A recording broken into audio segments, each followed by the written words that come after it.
Finding a hot wire or being able to identify what a neutral wire is one of the most basic things that somebody needs to know when they're doing electrical work. And unfortunately, a lot of people don't fully understand this, which can lead to certain risk like electrocution, shock, or possibly even a fire hazard. So in this video, I'm gonna go over the wrong ways or what not to do when trying to find a hot wire. I'm gonna go over what those mistakes are, and then I'm also gonna cover the proper ways in order to identify a hot wire, a neutral wire, and also making sure that circuit is off if that is your intention. So let's go ahead and jump right in. All right, so jumping into how not to find a hot wire, we're gonna start out with one of the biggest mistakes that a lot of people do make when they're trying to carry out this task, identify not just the hot wire, but the neutral wire and any other wires that might be in the box. A lot of times that mistake comes down to relying on the wire color. Now, in most cases, especially if you have a newer home, you can somewhat get away with this. Now, that doesn't mean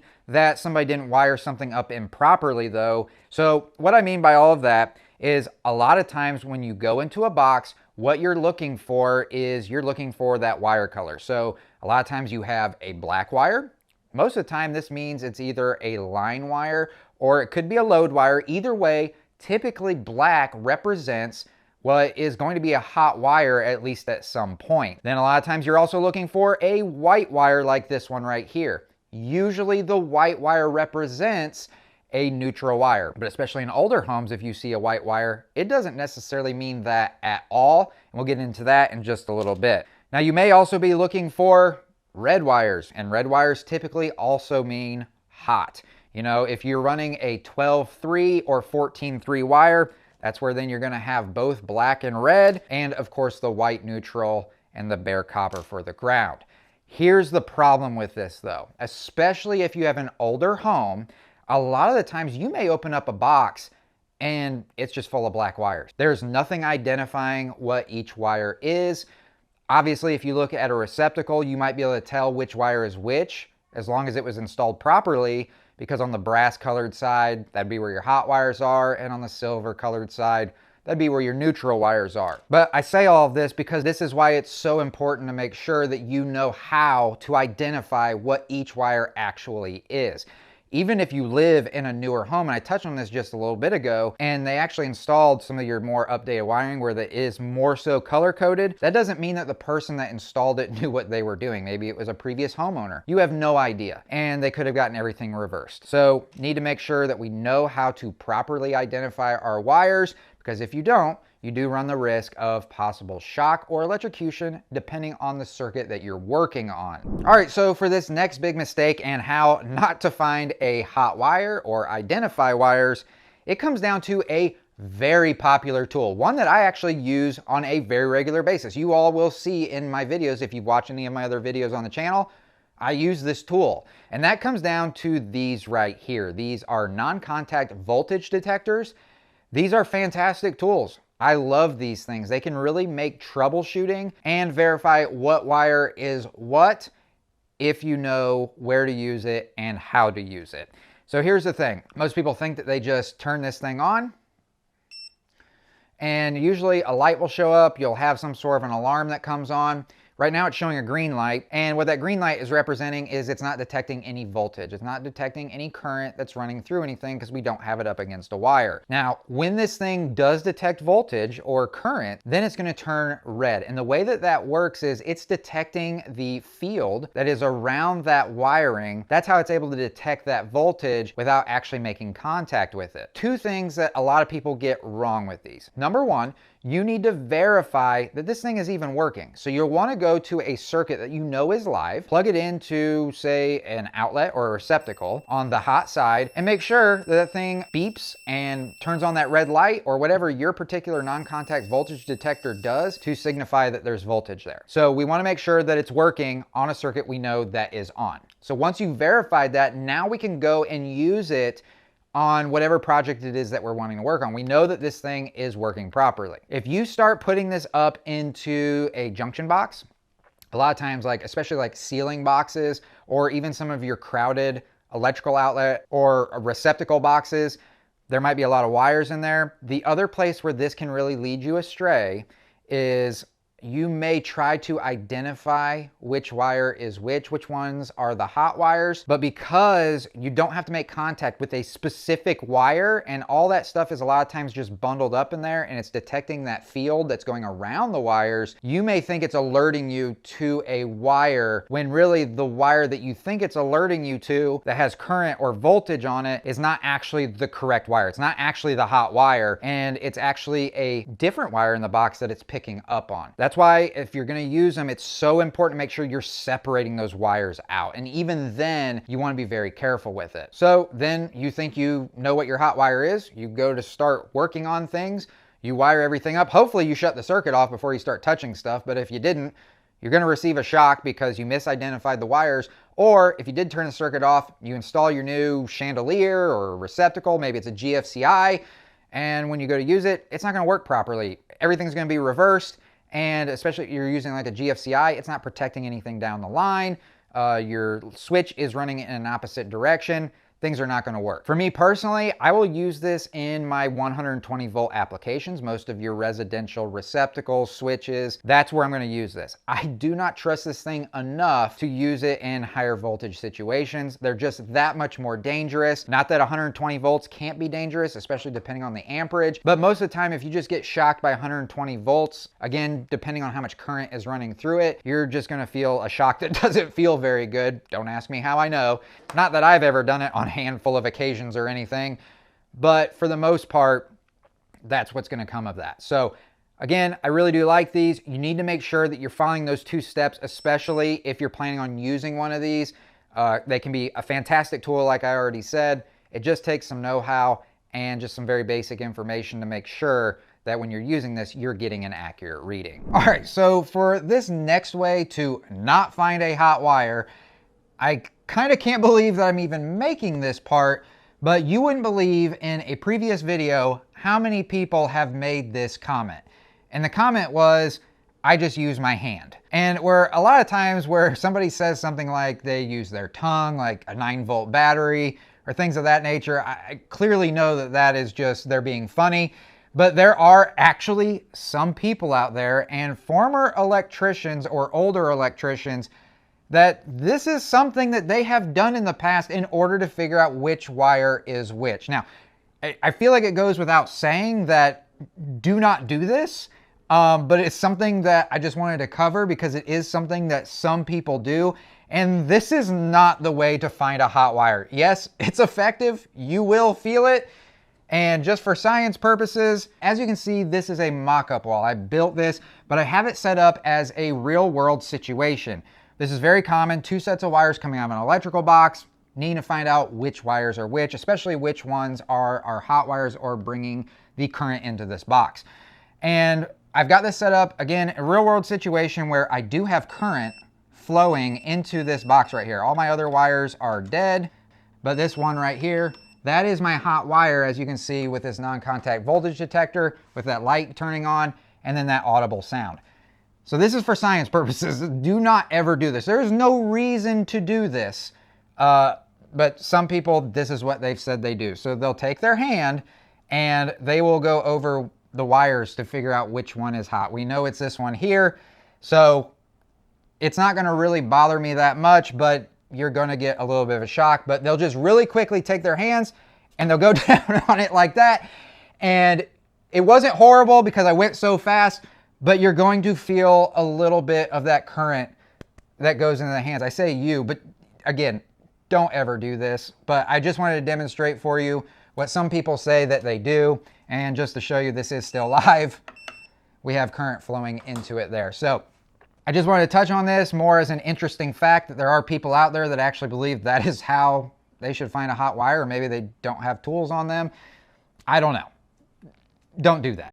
Now, really quickly, something I really want to share with you all is if you're like me and you're always on the go with work, life, and DIY projects, you need energy and health support that's convenient. And that's where the sponsor of today's video, AG1, comes in. AG1 is a daily health drink that combines a multivitamin, probiotics, and superfoods into one scoop. And it delivers comprehensive nutrition to support your body, brain, and gut health. I trust it because it fills the nutrient gaps in my diet and simplifies my routine, so I no longer need to take multiple supplements all throughout the day. And for me personally, since I'm on the go a lot, the travel pouches are my go-to for convenience, but the scoop is just as easy. All you have to do is mix 1 scoop or pouch with 8 ounces of cold water, shake it well, and you're set to go. So head to my link down in the description down below or scan the QR code on the screen now to get a free welcome kit, including a bottle of vitamin D and free AG1 travel packs when you first subscribe. So a huge thank you to AG1 for sponsoring this video. Now that I'm fueled up, let's get back into the video. So now I'm going to show you how this should properly be done. Again, we've got current running into this box right here. And so the proper way to be doing this is, you see I've got probes right here, but you want to make sure that you have something like a multimeter like this one right here. Now, I really recommend a multimeter. This is a much better multimeter than some of your basic multimeters, so it doesn't necessarily have to be this good. I recommend this one though, because it does have a lot of features that you can use around the house that some of your basic ones don't. But there's also these little testers out here. This is a voltage tester as well. It's got probes on it. You just turn it on by holding down the power button. That light comes on, and then when you find a wire that has current flowing through it, you're going to have a red light show up in one of the designated slots right here, depending on how much voltage is present. So typically residential wiring, this one right here should show up where it says 120 volts, but if it's above that and you're getting up to 240, it can also test that as well, along with even like batteries. So that's a great tool, but I really recommend everybody should have a good multimeter. These things are able to do so much more, along with finding the voltage, but you can also find things like capacitance, continuity. Those two are ones that certainly most homeowners and DIYers can use. But of course, like always, for your convenience, I'll have links for all the tools and everything you see in this video. I'll have links for everything down in the video's description down below. So whenever you click on those links, it'll take you directly to whatever it is you're wanting to check out, so you can take a look at all of it for yourself. But again, this is gonna be what, in my opinion, is the most proper way to find if your wires are hot, which ones are hot, being able to identify everything. And that's with this multimeter right here. So very easy to do. I've already got this one on, but you'll want to find on the multimeter this symbol right here. It's a V, and you'll want to find that one right there with that little squiggly mark. That one is for alternating current. Now with this particular multimeter, it's got alternating current and direct current, but it automatically defaults to that alternating current. That's what gets used the most. So there are a couple of different ways of going about doing this. Again, we know that this wire over here is the hot. I've already demonstrated that pretty clearly for you, but you're going to want to take a look at, especially if all of your wires are the same color, especially in like your older homes. Now, something else I didn't touch on that I'll touch on right now is in some of your older homes, especially with switches, you may see a black and a white wire in that box. That white wire isn't necessarily the neutral though. That could be the return or the load that is then coming back to your light fixture. Newer homes are going to have everything in this box, the neutral, the hot, the ground. That's all required by code now since like the early 2000s. But if you're in an older home, say before that, and it hasn't been rewired, there's a good chance you have what's called a switch loop in your switch boxes. And again, you may see where it's a black and a white wire, not a neutral wire. So you'll need to figure out which one is which, depending on which application that you're trying to install. So that's why we want to test everything. And it really doesn't matter which probe goes to which wire in this case. So what we want to do then is, typically what I do is I just take one of my probes, whichever one it is, I put it on one of my ground wires. So I put that on the ground wire, and then I'll just go from wire to wire looking for that screen to show me 120 volts or around 120 volts. And so far what we're finding is we don't really have any voltage here whatsoever. Yes, you still want to test ground to ground because you just never know what somebody might have done. So I've gone from ground to my neutrals. I've gone ground to ground. Now let's test our hot wires, or our black wires, the wires that should be hot. So I'm gonna go ahead, I still got one on ground, go to this first black wire. As you can see, there's no voltage there. We know this one up here is the hot wire. I've made that very clear to you all through that previous test that nobody should do. But now look what happens when I go from ground to that hot up there. Getting 120 volts, almost exactly 120 volts. That's what we're looking for. That is letting us know that is the hot wire, and none of the other wires are hot because we were going directly to a ground source. And if any of those other wires, including the white wires or even the other ground wire, would have current on it, it would have showed up on our multimeter here. Now, another solution, if you're in an older home and you don't have a ground wire, very common for older homes to not have a ground wire in them, what you can do is sometimes the box itself will be grounded because they may have used metal clad wiring in order to wire everything up. A lot of times those are then grounded and you can test it with the box itself or that cabling. But if not, and in most cases probably not, what you would try to do is, again, I would really recommend having a good multimeter. You can go from the neutral that is coming out of there. And so we got our probe on neutral. We'll take our other probe, put it on that hot wire we know is hot. And as you can see, we're getting 120 volts there. So either way, I always do recommend though, if you have ground wires, utilize the ground wires because you know that those are just the return path to ground. The white wires, like we've already talked a little bit about, they could be for numerous situations. Now, a lot of times somebody should flag them if it represents anything other than a neutral, but a lot of times that doesn't happen. So that's why we want to test everything. If you got grounds, definitely utilize them. If you're in an older home, you don't have grounds, that's another option you can take, and you can see very easy to do, just going from neutral to that hot wire, and it's showing us that we've got 120 volts there. If I stay on that neutral wire and I go to this other black wire down here, as you can see, we're not getting that 120 volts. Very easy to do, very basic information, but something a lot of people get wrong. Now, that's not all. Before you go, there are some other things we need to talk about. This is a box where I just have the wires coming out of it. Some people, when they're going to install, say, like a smart switch or a dimmer switch, those smart switches and dimmer switches require a neutral wire. Again, they're not always labeled.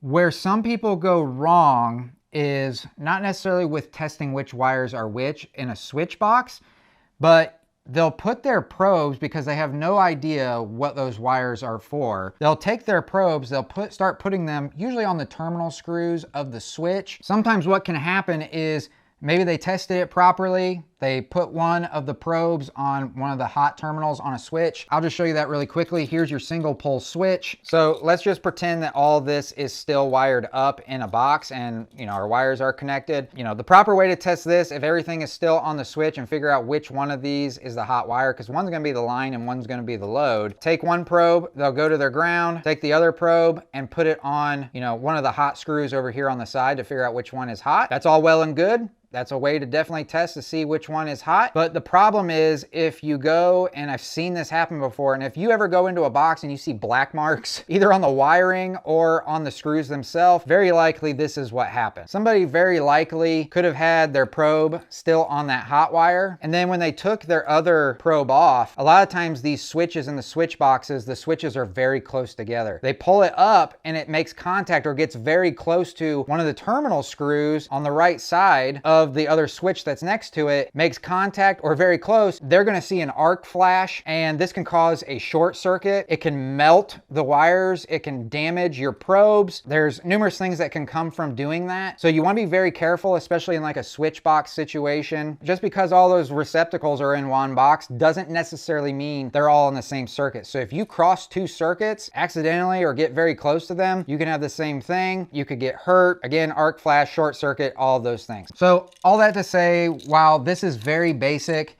it also has safety that you really need to keep in mind when you're doing these tests. When you're working on anything live, safety, safety, safety at all times, because there's so many different things that can come up that can be hazardous to your own health, your safety, and of course then once everything's wired up and hot, the safety of your home and therefore your safety, especially if your house was to catch on fire. So very, very important to be able to label and identify which wires are which. And so I've gone over how not to look for a hot wire, especially with don't use your hand. Again, do not do that. Make sure that you're using quality tools, whichever ones those are, and you're using them properly like we talked about with the non-contact voltage detector and with this multimeter. So very, very important. Again, like always, for your convenience, I will have links for everything you saw in this video down in the video description down below. So whenever you click on those links, it will take you directly to whatever you clicked on so you can check out all of this for yourself. So I hope that this video sparked some interest in maybe learning more about other subjects that are very much like this. Basics of electrical to make sure that things are being installed properly and we're doing it as safely as possible. If you'd like to learn more about other subjects that are very much related to what was in this video, I have a bunch of videos that I've done where I go over other common mistakes that a lot of people don't realize that they're making, and a lot of other repairs, troubleshooting, and install videos that can really add some value on top of this video. If any of those would be of interest to you, you can either check out the channel, or I'll post some of the most popular ones up on the screen now. So whichever one interests you the most, all you have to do is click on it and it will take you directly to it. I'm Adam with How to Home, and I look forward to catching you all in one of those next videos.